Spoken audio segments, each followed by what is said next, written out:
Olá, Namastê, tudo bem com você? Espero que sim. No vídeo de hoje eu vou falar um pouco sobre Spinoza, um filósofo do século XVII, e sobre o psicanalista e pediatra Donald Winnicott. E a gente vai falar sobre o filósofo e esse psicanalista falaram sobre criatividade e potência criativa tem a ver com o yoga. Então fica aqui comigo e já deixa seu like antes de começar. Eu estava assistindo uma palestra de um filósofo no Café Filosófico e vou deixar o link aqui para vocês na descrição do vídeo, para vocês poderem assistir o vídeo se vocês tiverem curiosidade. O que eu vou falar no começo do vídeo agora é um resumo do que ele falou nessa palestra, e nessa palestra ele não falou sobre o yoga especificamente, mas ele falou da relação das pessoas com as religiões. E aí ele conectou o que Spinoza falou sobre afetos e o que o Winnicott fala sobre a criatividade originária. E depois eu vou falar um pouco sobre a relação disso com o processo do yoga e usando também a bibliografia aqui do Winnicott. Esse é um dos livros que eu mais usei. Então, o que o Spinoza fala sobre os afetos, né? Afetos são, assim, basicamente, vamos dizer, os sentimentos que a gente tem. E os afetos são esses sentimentos que ou potencializam o nosso estar no mundo ou despotencializam, ou tiram a nossa potência de estar no mundo e de se relacionar com ele.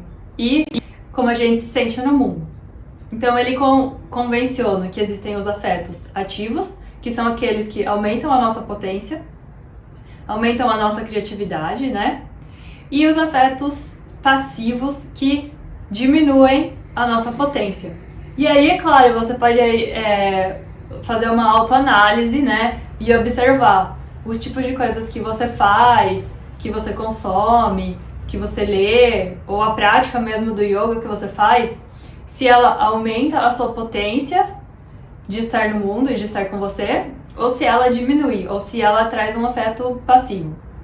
Uma coisa que ele fala, que tem tudo a ver com esse conceito de ativo e passivo, é que nos afetos ativos, a intenção de agir no mundo, de entender o mundo, é de dentro para fora, que vai agir no mundo de uma forma potente. O afeto passivo é colocado de fora, é como uma imposição externa sobre como a pessoa deveria se sentir, agir ou pensar, e aí ela simplesmente deixa a doutrina que seja, ou ideia, ou até formas de ver o mundo que são socialmente aceitas e replicadas, ela apenas replica aquilo sem envolvimento com o mundo interno dela. Ela só recebe passivamente e ela reage. Então, entre os afetos ativos a gente age, e quando os afetos são passivos a gente reage a como o mundo provoca o nosso organismo, tanto biológico, o nosso corpo físico, quanto o nosso corpo mental, né? A gente vai falar então sobre o que o Winnicott fala sobre essa relação entre o eu e o mundo. E o Winnicott ele tem um conceito que se chama criatividade originária, que começa quando o bebê é bem pequenininho, e o bebê, quando ele nasce, até mais ou menos a época do desmame, e é claro que a gente não pode colocar uma linha do tempo específica que vai encobrir todos os bebês do mundo, mas ele diz mais ou menos nessa época, tá? Mas caso a caso, é importante observar. Mas todo mundo passa por essa fase, que é quando nasce, não existe a diferenciação ainda na cabeça do bebê entre o bebê e o mundo externo. Ou, para ele, né, pro bebê, quem cuida dele é o mundo externo. Ou pode ser visto como a mãe, ou a cuidadora, ou o cuidador. Quem está mais ali com o bebê é visto como o mundo externo.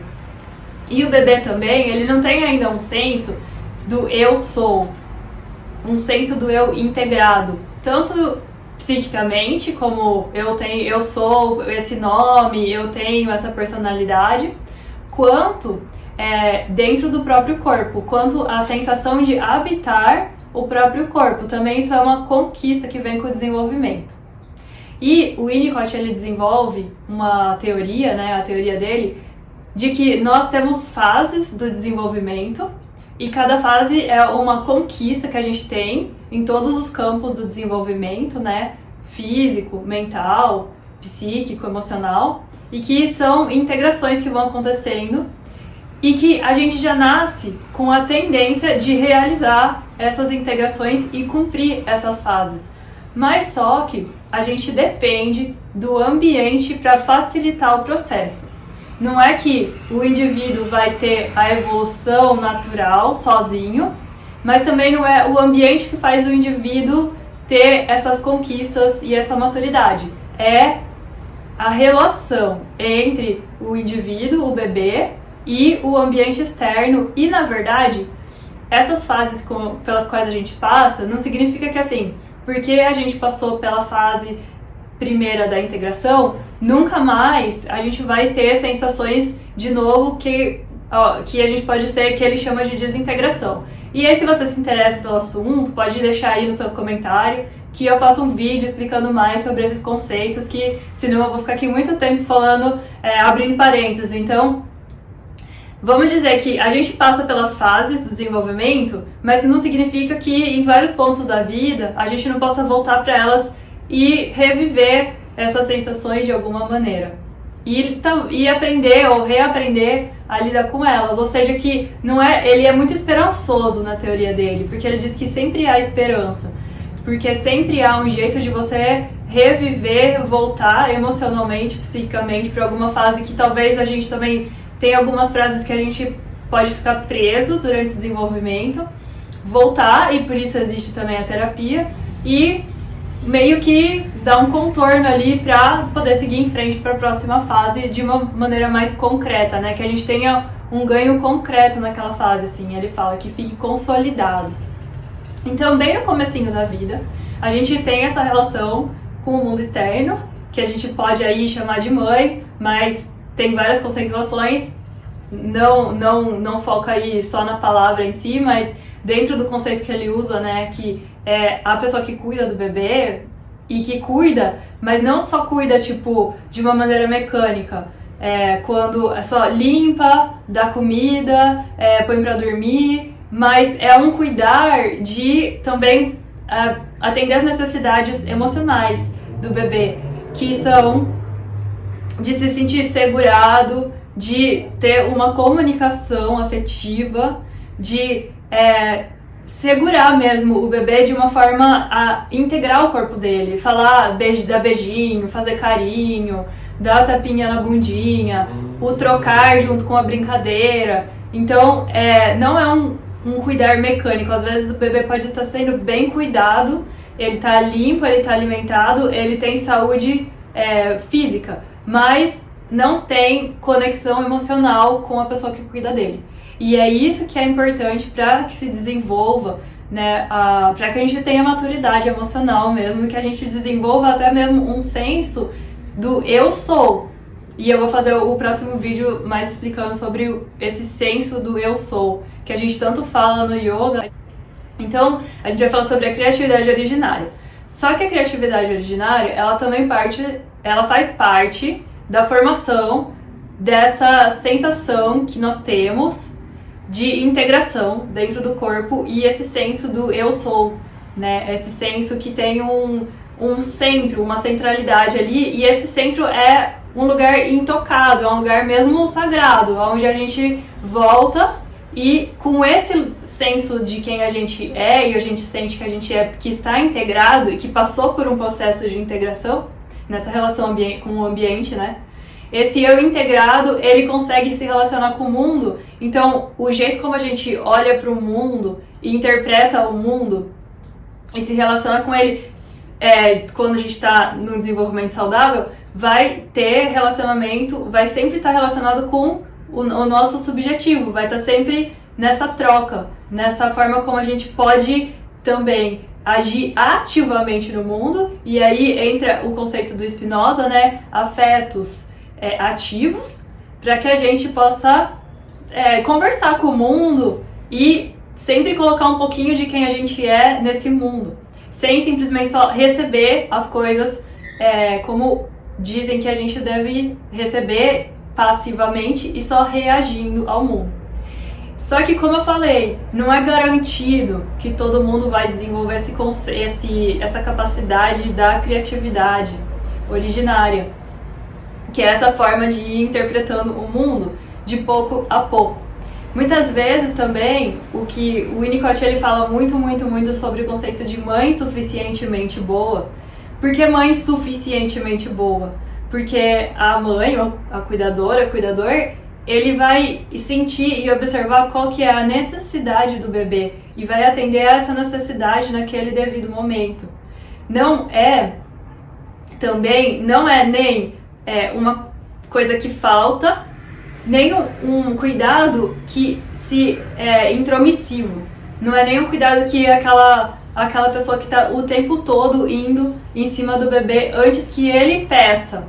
Muitas vezes o bebê ele precisa estar calmo, quieto, sem que ninguém mexa nele, para ele começar a justamente criar a conexão com esse espaço dele, com esse espaço criativo dentro daquele silêncio, e que quando ele pede, ele está pronto para criar, né? Aí o objeto aparece, ou o seio, né? No caso, o seio, a mamadeira, como você queira, tanto faz, não importa. O que importa que eu falei pra você é esse cuidado carinhoso, esse cuidado afetivo, essa conexão afetiva. Quando o bebê tá pronto pra criar, pra receber esse encontro, então aí o cuidador vem a ele, e é esse suficientemente bom, porque você não pode nunca falar que um bebê é igual ao outro nesse sentido. É essa percepção subjetiva de quem cuida do bebê. E é óbvio que existem falhas nesse cuidado, isso faz parte.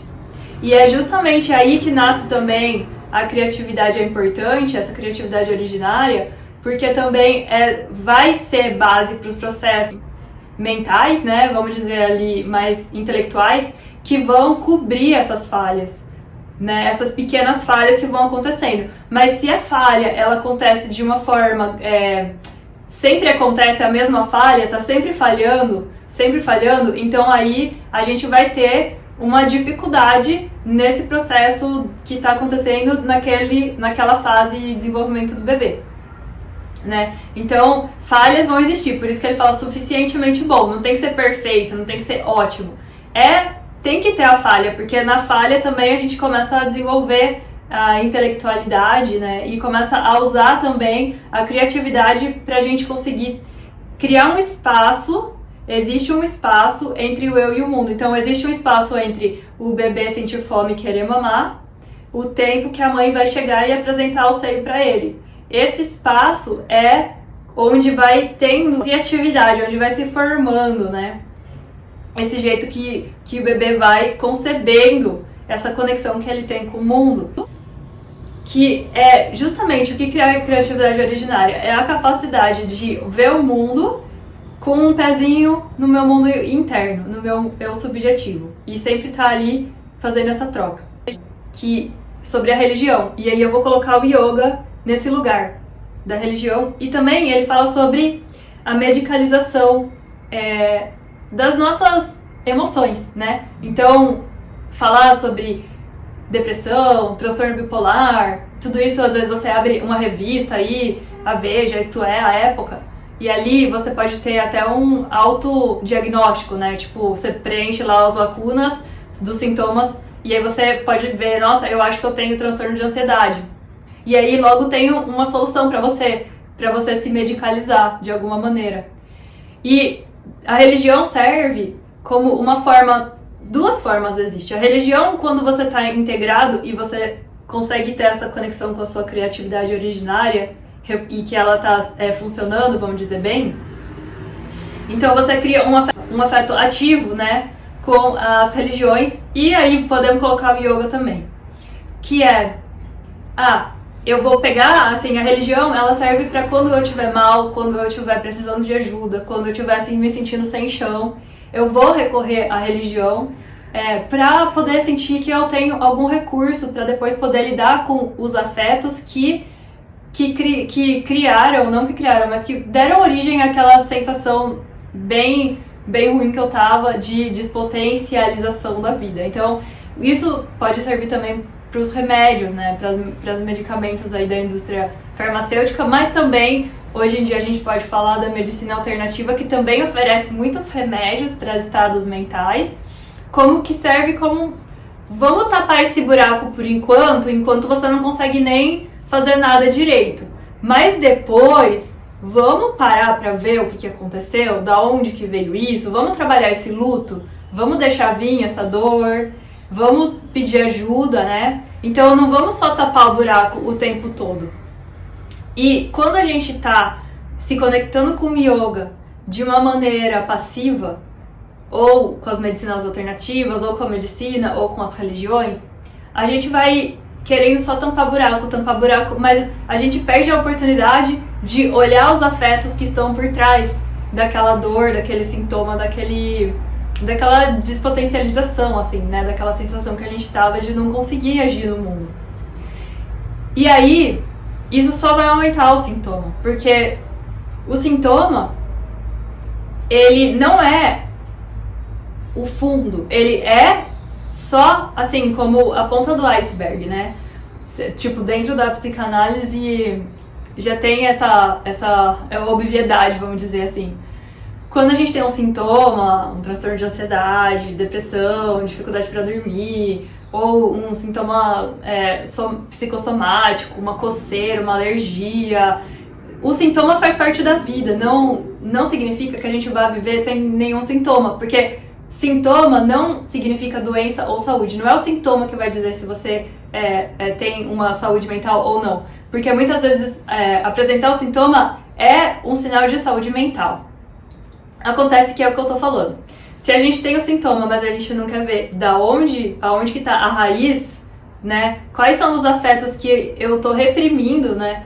Pra aparecer como sintoma, aí vai continuar, aquilo só vai aumentar. E aí a busca por soluções mágicas dentro de todas as coisas que eu falei, da medicina tradicional ou não, do yoga, das religiões tradicionais, eu acredito que não importa qual seja o objeto para onde a gente vai se direcionar buscando a solução mágica. O que importa é essa atuação nossa de buscar a solução mágica para quando a gente está no desespero e manter essa busca na solução mágica sem poder olhar a fundo quais afetos que a gente não está conseguindo colocar no mundo. E vai reprimindo cada vez mais essa nossa capacidade criativa de se relacionar com o mundo.